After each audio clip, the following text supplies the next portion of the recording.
مبالغہ آمیزی ہے. یہ میری گفتگو کا حصہ انہوں نے حذف کر دیا ہے. اور میں نے ایک سنی شاعر، بہت بڑے عالم، جن کے حوالے سے آج بھی میری تقریر ہوگی خالق دینہ ہال میں، مولانا محمد علی جوہر کے ایک شعر کے حوالے سے کہا کہ قتل حسین اصل میں مرگ یزید ہے، اسلام زندہ ہوتا ہے ہر کربلا کے بعد. میں نے کہا بالکل محمل شعر ہے. اسلام مرا ہی نہیں تھا، زندہ ہونے کا کیا سوال. اور اگر کسی درجے میں مزمحل یا زخمی ہوا تھا تو وہ تو رہا، کربلا کے بعد بھی رہا. یزید کی حکومت بھی رہی، بنو امیہ کی حکومت بھی چلی، کوئی تبدیلی تو نہیں آئی. یہ کیا کہہ رہے ہیں؟ اسلام زندہ ہوتا ہے کربلا کے بعد. میں نے کہا اسلام مرا نہیں تھا. جیسے میں نے یہ کہا کہ ملوکیت جو ہے وہ اب شروع نہیں ہوئی، ملوکیت تو 20 برس پہلے شروع ہو چکی تھی حضرت امیر معاویہ کے. لیکن ظاہر بات ہے کہ حضرت حسن نے، حضرت حسین نے اس کو قبول کیا. اور حضرت حسین نے تو پھر 10 سال تک ولی عہدی جو تھی، چاہے بیعت نہیں کی لیکن اس کے خلاف میدان میں آ کر چیلنج تو نہیں کیا. اس اعتبار سے یہ معاملہ جو ہے اسلام زندہ ہوتا ہے کربلا کے بعد، یہ بے تکی بات ہے. ہاں، حضرت شاہ اسماعیل شہید رحمۃ اللہ علیہ کی اگر میں تشبیہ کو، تمثیل کو سامنے رکھوں تو اسلام کی عمارت 6 منزلہ ہے. 6ٹھی منزل ٹاپ کی وہ گر گئی. 5 منزلیں انٹیکٹ تھیں، اسلام مرا نہیں تھا. عدالت میں شریعت کے مطابق فیصلے ہو رہے تھے، قاضی تھے، مفتی تھے، شریعت نافذ تھی. اسلام کہاں مرا تھا؟ جبکہ خود کہہ رہے ہیں علامہ کلب صادق کے ایک مفتی کے فتوے سے ہی حضرت حسین کو قتل کیا گیا. اب وہ مفتی کی رائے، اس کی بدنیتی ہو، جو بھی ہو، وہ جانے، اللہ جانے. لیکن عام مسلمان کیا کرے؟ اس پہلو سے اسلام مرا نہیں تھا. ہاں، ایک منزل گر گئی تھی، وہ گری رہی، 1000 برس تک گری رہی. یہاں تک کہ آ کر مغربی امپیریلزم نے اس کے گرایا، ملوکیت کا معاملہ ختم کیا، اور وہ جبرین ملوکیت دوسری آ گئی. ورنہ وہی بادشاہی چلی ہے. بلکہ دور بنو امیہ میں وہ بادشاہی پوری طرح اس نے بالوں پر نہیں نکالے تھے. اصل باروں پل تو اس نے نکالے ہیں دور بنو عباس میں آ کر. اور پھر سلاطین جو ہے ترک، جو ترک خلفاء ہے، ان کا بھی بادشاہت تھی. اور کیا تھا؟ وہ خلافت تو نہیں تھی. تو یہ تو اسلام میں جو بھی نقص واقع ہو گیا تھا، کبھی واقع ہو گئی تھی، وہ جو کی تو برقرار رہی. اس کو بھی تسلیم کیا. میں اللہ کا شکر ادا کر کے کہتا ہوں کہ دونوں حضرات، دونوں شیعہ دانشور اور بڑی اعلیٰ سطح کے جو شیعہ عالم تھے، انہوں نے اس بات کو تسلیم کیا اور میری اس بات کو چیلنج نہیں کیا.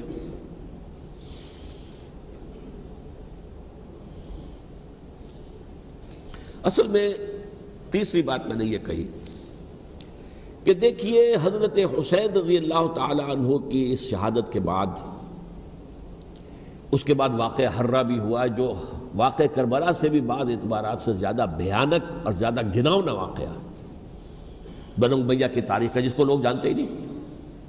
مدینہ کے کچھ لوگوں نے بغاوت کی اور انہوں نے اس کے خلاف فوج بھیجی، اور فوج کو جب مدینہ فتح کر دیا، 3 دن کے لیے حلال کر دیا. جو چاہو کرو، یہاں جسے چاہو مارو، جسے چاہو لوٹو، جس کا گھر چاہو برباد کرو، جس عورت کو چاہو ریپ کرو.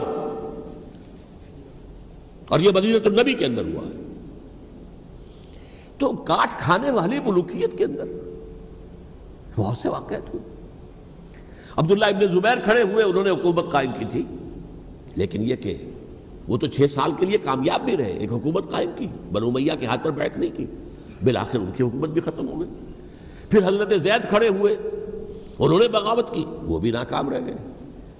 پھر بنو عباس میں کھڑے ہوئے حضرت نفس زکیہ، حضرت حسن رضی اللہ تعالیٰ عنہ کے اولاد میں سے، وہ بھی ناکام ہو گئے، شہید ہو گئے. پھر یہ سمجھ لیا گیا کہ اب یہ جہاں تک 6ٹھی منزل ہے وہ تو دوبارہ تعمیر نہیں ہو سکتی.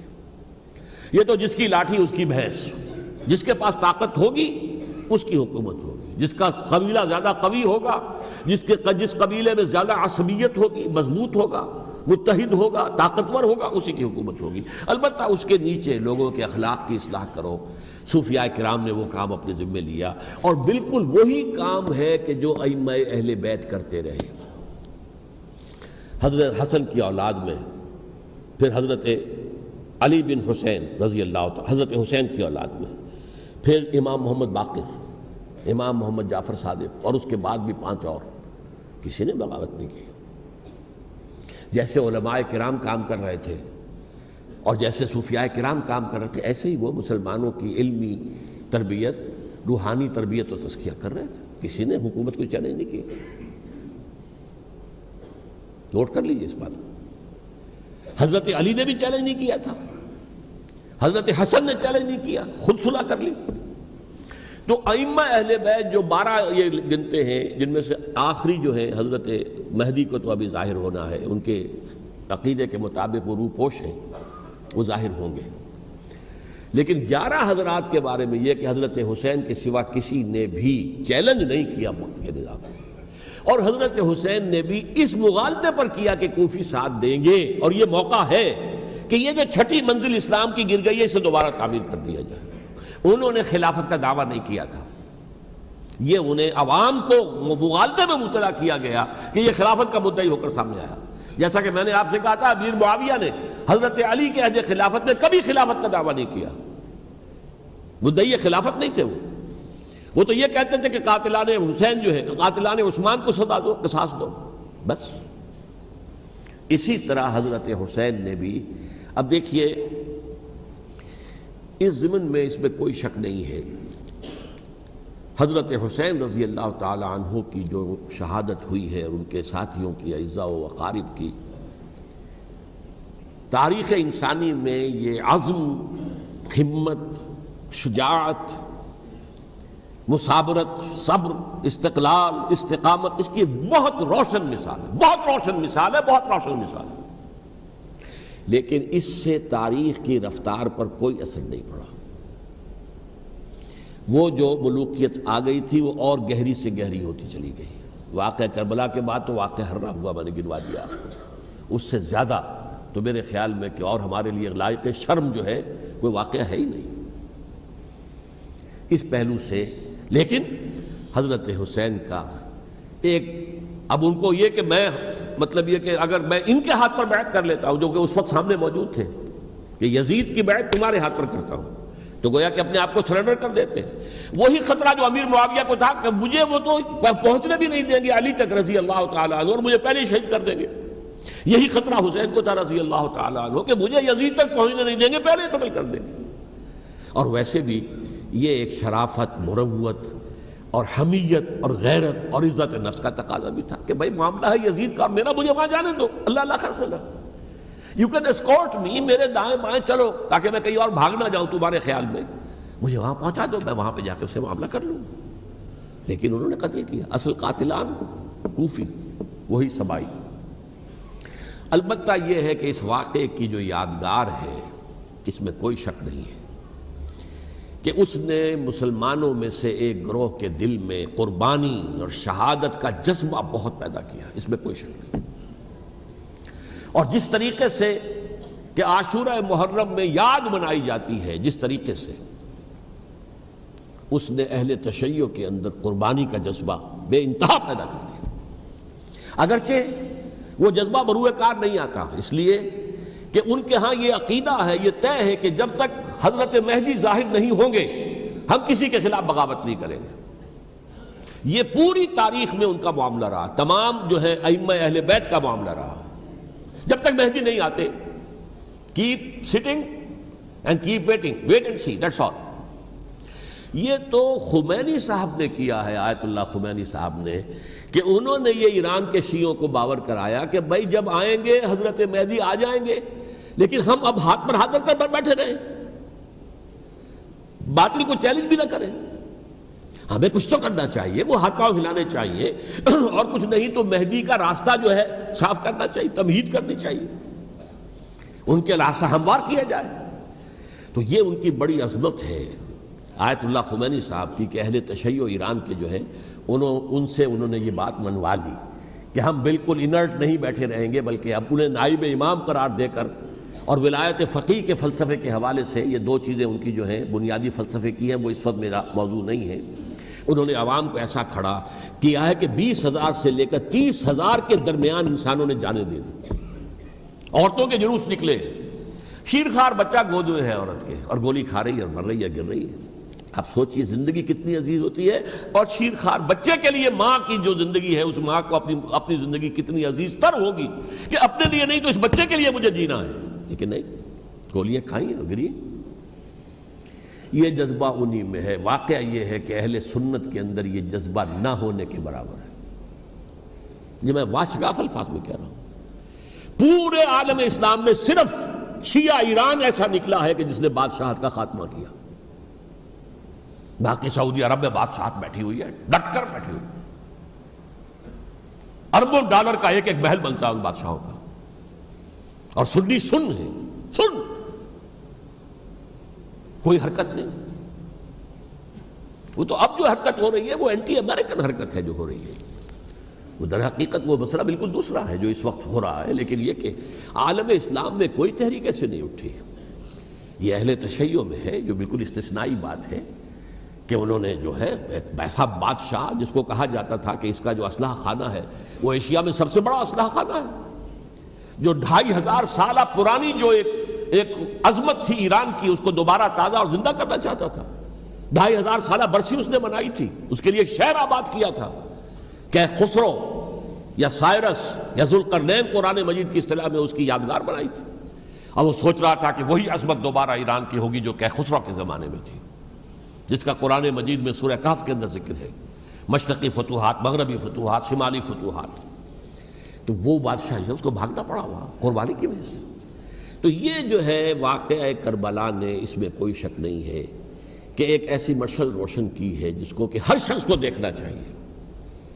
یہ بھی انسان، جیسے کہ اقبال نے ایک شعر کہا تھا غالب کے لیے، فکر انسان پر تیری ہستی سے یہ روشن ہوا ہے، پرے مرغ تخیل کی رسائی تاک ہو جا. تو فکر انسان پر حضرت حسین کی قربانی سے یہ واضح ہوا ہے کہ انسان کس حد تک جا سکتا ہے قربانی دینے کے لیے اپنے کسی مقصد کے لیے. مقصد ان کا جو تھا، میں نے اسی لیے آیت پڑھی تھی، معاذ اللہ ثم معاذ اللہ.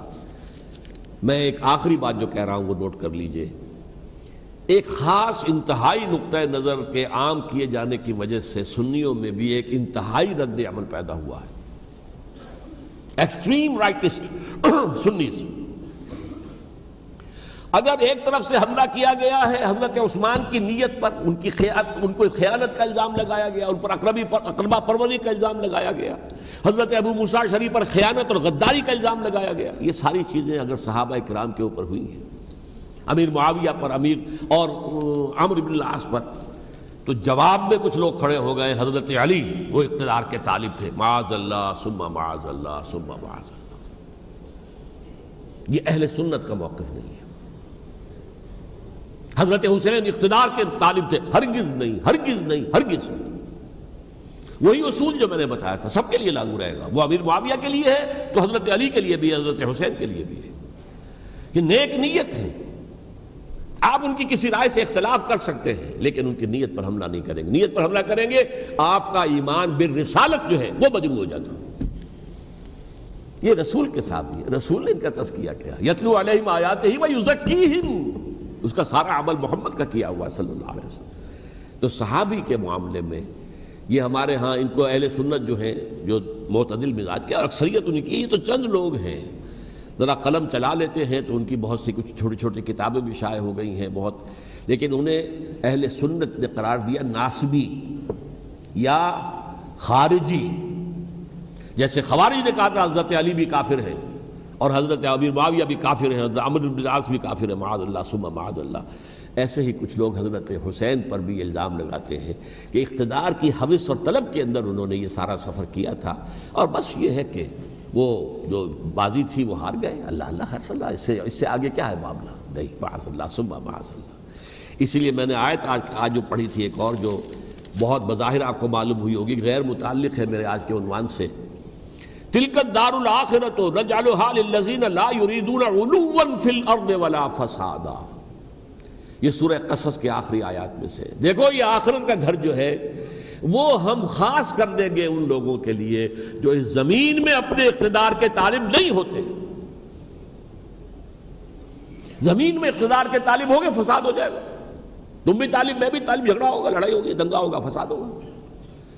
تلک الدار الآخرۃ نجعلھا للذین لا یریدون علوا فی الارض ولا فسادا.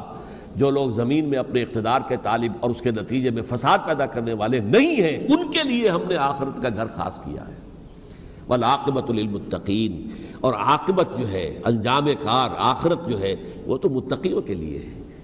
اسی میں آئیں گے سب صحابہ کرام، خواہ وہ حضرت علی ہے رضی اللہ تعالیٰ عنہ، اور خواہ وہ حضرت امیر معاویہ ہیں، حضرت عثمان ہیں رضی اللہ تعالیٰ عنہما، خواہ حضرت حسن ہیں، حضرت حسین ہیں رضی اللہ تعالیٰ عنہما، خواہ عبداللہ ابن زبیر ہیں، خواہ عبداللہ ابن عباس ہیں، خواہ عبداللہ ابن عمر ہیں رضی اللہ تعالیٰ عنہم اجمعین۔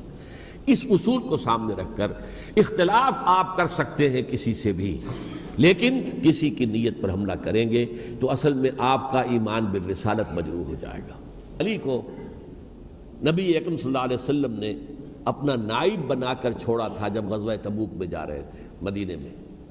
حضرت علی نے کہا بھی کہ مجھے آپ عورتوں کے ساتھ بٹھا کے جا رہے ہیں۔ فرمایا تمہارا مقام میرے ساتھ وہی ہے جو موسیٰ کے ساتھ ہارون کا تھا۔ ہارون کو چھوڑ کر گئے تھے نا یہودیوں کے پاس جب گئے تھے تورات لینے کے لیے، تو تمہارا وہی مقام ہے میرے ساتھ۔ تو یہ حضرت علی ہے رضی اللہ، ان کے بارے میں میرا، ان کی کیا عظمت میری نگاہ میں۔ تو یہ 3 کتابچے ہیں، مجھے نہیں معلوم تیسرا یہاں ہے یا نہیں ہے، بہرحال آپ لوگوں کو ریکمینڈ کر رہا ہوں کہ ان کا مطالعہ کریں۔ اب یہ کہ آخری بات یہ ہے کہ اصل ہمارے کرنے کا کام کیا ہے۔ دیکھیے کیوں نہیں کیا کسی نے بھی خروج کا معاملہ، وہ میں واضح کر چکا ہوں، بغاوت نہیں کی۔ کیوں؟ ایک تو ریاست اور حکومت میں فرق نہیں تھا، ذرا کھڑا ہو اور وہ باغی قرار پائیں گے، واجب القتل ہو جائیں گے، فتوے کی زد میں آ جائے، یہ معاملہ تھا۔ اور دوسرے یہ کہ عمارت پوری گری نہیں تھی، ایک منزل گری تھی نا۔ آج ہم کہاں کھڑے ہیں؟ پوری عمارت گری ہوئی ہے، نہ شرعی عدالتیں ہیں، نہ شرعی فیصلے ہیں، نہ احکام الہی نافذ ہیں، نہ حدود اور قصاص کے معاملات، کچھ بھی نہیں۔ ہمارا فرض کیا ہے؟ حضرت حسین کی مدح کرتے رہیے، تعریف کرتے رہیے، صحابہ کرام کی مدح کرتے رہیے، مدح صحابہ، اس کے لیے مجلسیں قائم ہو رہی۔ بھائی کر کیا رہے ہو؟ تھے تو آبا وہ تمہارے ہی، مگر تم کیا ہو؟ ہاتھ پر ہاتھ دھرے منتظر فردا ہو۔ تلک امۃ قد خلت لہا ما کسبت ولکم ما کسبتم۔ وہ تو ایک امت تھی جو چلی گئی، اللہ کے ہاں پہنچ گئے، جو کچھ انہوں نے کمایا وہ ان کے لیے، تمہارے لیے نہیں ہے۔ تمہارے لیے وہ ہوگا جو تم کماؤ گے۔ ہمارے لیے راستہ اب یہی ہے کہ خلافت راشدہ کے مکمل نظام کو اثر نو قائم کرنے کے لیے منہج انقلاب نبوی کو اختیار کریں۔ میری کتاب اس پر، کیسٹس اس پر، آڈیو کیسٹس، ویڈیو کیسٹ، سی ڈیز، نہ معلوم ڈی وی ڈی، سب کچھ موجود ہے۔ سیرت النبی پر تو میں عرض کر چکا ہوں، فلسفہ سیرت النبی سمجھنا ہے تو میری کتاب پڑھیے، ورنہ سیرت النبی آپ پڑھ لیں گے، واقعات معلوم ہو جائیں گے، فلسفہ سیرت سامنے نہیں آئے گا، اس کا آپ مطالعہ کریں گے میری کتاب سے۔ اور دوسرے یہ کہ یہ خلافت قائم کرنے کے لیے جو جد و جہد ہم کر رہے ہیں، تحریک خلافت پاکستان جس کا میں داعی ہوں ادنا سا، وہ تنظیم نہیں ہے، میں اس کا امیر نہیں، وہ ایک تحریک ہے۔ جیسے تحریک پاکستان کہلاتی تھی، جس کی تنظیم تھی مسلم لیگ، پارٹی کا نام مسلم لیگ تھا، لیکن تحریک پاکستان، اس طرح تحریک خلافت پاکستان وہ ہم نے چلائی ہے تنظیم اسلامی کے تحت۔ یہ خلافت جب پہلی چلی تھی آج سے 84 سال قبل، نومبر 1921 میں خالد دینا ہال میں وہ مقدمہ چلا تھا، جس کے نتیجے میں بڑے بڑے جو لیڈر تھے ہمارے، مولانا محمد علی جوہر اور مولانا حسین مدنی اور مولانا ابوالکلام آزاد، ان سب کو 2 سال کی قید کی سزا سنائی گئی تھی، بغاوت، مقدمہ بغاوت، یہ خالد دینا ہال۔ اسی میں سن 91 یا 92 میں نے 3 دن تقریریں کی تھیں، جن میں آج سے پھر میں 3 تقریریں کرنے والا ہوں، ایک آج شام کو، ایک کل شام کو رات 9 بجے، آج بھی کل بھی، ایک پرسوں اتوار کی صبح کو 10 بجے ہے کیا 11 بجے۔ تو ان میں آپ حضرات شرکت فرمائیں، تاکہ اصل جو ہمارے کرنے کا کام ہے، تاریخ کو بھی سمجھنا چاہیے، تاریخ کے عوامل کیا ہیں، کیا پس پردہ عوامل کار فرما تھے، کیا کسی شے کی اصل حقیقت ہے، وہ سمجھنا چاہیے۔ لیکن یہ ہے کہ اس اعتبار سے میں نے جب یہ لفظ استعمال کیا تھا اس مذاکرے میں، لپ سروس، کہ یہ ہم صرف لپ سروس کرتے رہے، مدح کے بیان کرتے رہے، منقبت بیان کرتے رہے، حضور کی نعتیں کہتے رہے، تو اس سے تو بات نہیں بنے گی جب تک کہ وہ فرض منصبی شہادت علی الناس کا جو ہمارے ذمے ہے بحیثیت امت محمد صلی اللہ علیہ وسلم، اس کو ادا نہ کریں۔ مجھے خوشی ہے کہ اس کی بھی تائید دونوں حضرات نے کی، ہاں یہ لپ سروس کا معاملہ ہے۔ اللہ تعالی حضرت حسین کے نقش قدم پر چلتے ہوئے، بلکہ اصل میں تو ہمارے لیے اسوہ رسول ہے محمد صلی اللہ علیہ وسلم کا، اس پر چلتے ہوئے ہم پاکستان میں اسلام کا نظام خلافت قائم کرنے کی جد و جہد